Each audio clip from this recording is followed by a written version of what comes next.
क्या तुमने कभी ये सोचा है कि हम म्यूजिक को कैसे सुन पाते हैं?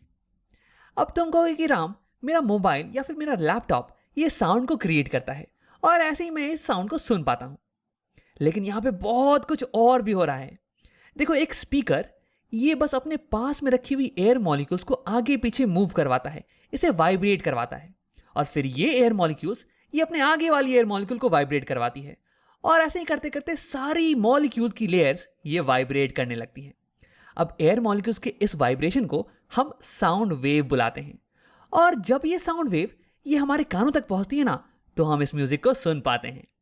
लेकिन तुम ये सोच रहे होगे कि राम, हम एयर मॉलिक्यूल के इस सिंपल से मोशन से कैसे म्यूजिक को सुन पाते हैं? अब इसे समझने के लिए हमें देखना पड़ेगा हमारे ईयर को। मेरा मतलब है कि ईयर के स्ट्रक्चर को। तो आप देखते हैं कि ईयर के अलग अलग पार्ट्स ये कैसे साथ में काम करते हैं ताकि हम म्यूजिक को सुन पाएं। तो देखो, ईयर के मेजरली 3 पार्ट होते हैं। ये बाहरी हिस्सा, इसे हम बुलाते हैं आउटर ईयर। ये बीच वाला हिस्सा, इसे हम बुलाते हैं मिडिल ईयर।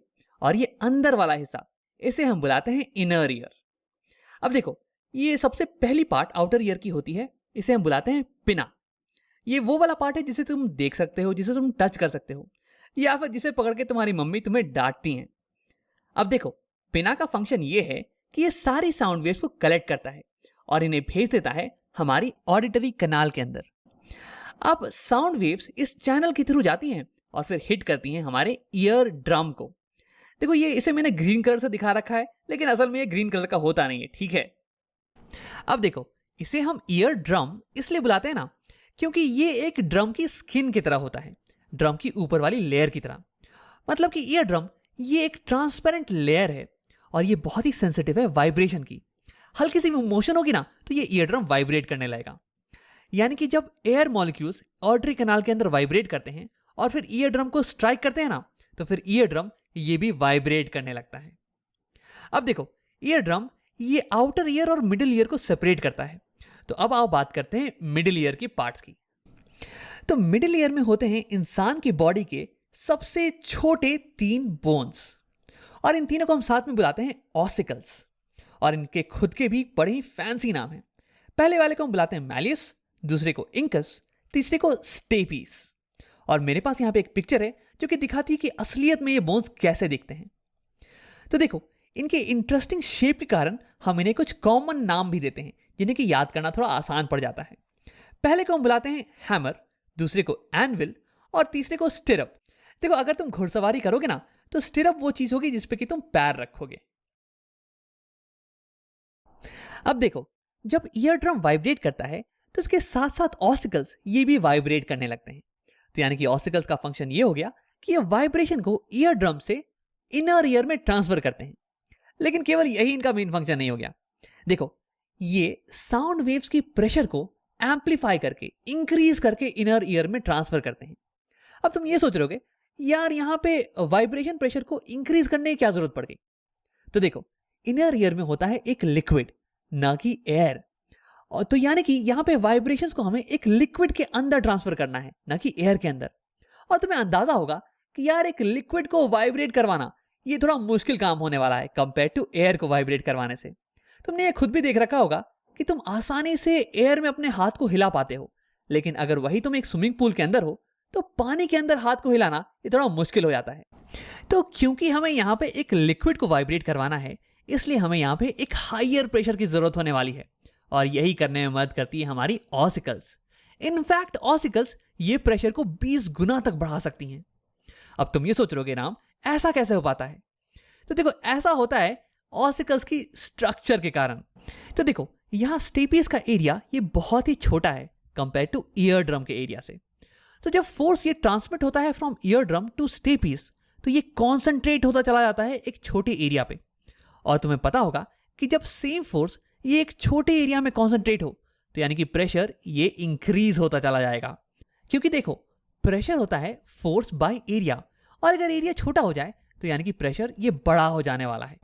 तो ऐसे ही ऑसिकल्स ये साउंड के प्रेशर को बढ़ा देती हैं। अब आप बात करते हैं इनर ईयर के बारे में।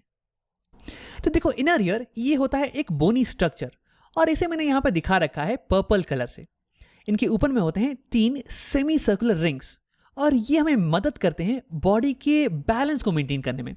जब तुम चल रहे हो, दौड़ रहे हो या फिर डांस कर रहे हो तो तुम्हारी बॉडी की बैलेंस ये मेंटेन रहती है। ये होता है इनकी मदद से। तो देखो, वैसे ये हमें सुनने में मदद नहीं करती हैं, इसलिए इनके बारे में हम डिटेल में बात नहीं करने वाले हैं। हमें साउंड को सुनने में मदद करती हैं ये नीचे वाली पोर्शन जो कि स्नेल की तरह दिख रही होगी। इसे हम बुलाते हैं कॉक्लिया। अब ये क्या करती हैं? तो देखो, भले ही ईयर के बाकी सारे पार्ट्स ये वाइब्रेट कर रहे हों, लेकिन जब तक ये वाइब्रेशन ये इलेक्ट्रिकल सिग्नल में कन्वर्ट नहीं होगी और हमारे ब्रेन तक नहीं जाएगी, तब तक हम साउंड को नहीं समझ पाएंगे। और यही चीज होती है कॉक्लिया के अंदर। देखो, जब स्टिरअप ये हमारे कॉक्लिया को हिट करता है तो इसके अंदर की फ्लूइड ये वाइब्रेट करने लगती है और फिर कॉक्लिया में होते हैं कुछ स्पेशल सेल्स जो कि इस वाइब्रेशन को कन्वर्ट कर देते हैं इलेक्ट्रिकल सिग्नल में। और फिर यही इलेक्ट्रिकल सिग्नल ये ऑडिटरी नर्व्स की मदद से जाता है ब्रेन को और फिर हम साउंड को समझ पाते हैं। अब एक आखिरी चीज, ये कॉक्लिया के सेल्स ये बड़े ही शानदार होते हैं। ये जो इलेक्ट्रिकल सिग्नल जनरेट करते हैं ना, ये बहुत ही सेंसिटिव होते हैं।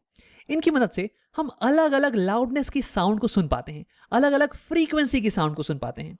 इनकी मदद से हम ये बता पाते हैं कि साउंड कब लाउड है या फिर साउंड कब सॉफ्ट है, या फिर साउंड की फ्रीक्वेंसी ये कब हाई है, या फिर साउंड की फ्रीक्वेंसी ये कब लो है। अब इसी इंटरेस्टिंग चीज के कारण हम म्यूजिक के नोट्स को एंजॉय कर पाते हैं। अब आप वीडियो को यहीं पे खत्म करते हैं। हमने देखा कि हमारी आउटर ईयर का पिना ये साउंड वेव्स को कलेक्ट करता है और इन्हें ट्रांसफर कर देता है हमारे ईयर ड्रम के टुवर्ड्स, जो कि वाइब्रेट करना चालू कर देता है। और इसके कारण ये 3 बोन्स ऑफ ऑसिकल्स ये भी वाइब्रेट करने लगते हैं और ये साउंड को एम्पलीफाई करके कॉक्लिया में ट्रांसफर कर देते हैं। अब देखो, कॉक्लिया में होते हैं कुछ स्पेशल सेल्स जो कि इस वाइब्रेशन को इलेक्ट्रिकल सिग्नल में कन्वर्ट करते हैं, जो कि जाता है हमारे ब्रेन के पास और फिर हम साउंड को समझ पाते हैं। अब मैं यहाँ पे ईयर की कितनी भी बड़ाई करूं तो कम है। देखो, हमारा ईयर ये एयर पार्टिकल्स के बैक एंड फोर्थ मूवमेंट को साउंड में कन्वर्ट कर देता है। यार, ये तो बिल्कुल ही अमेजिंग चीज है।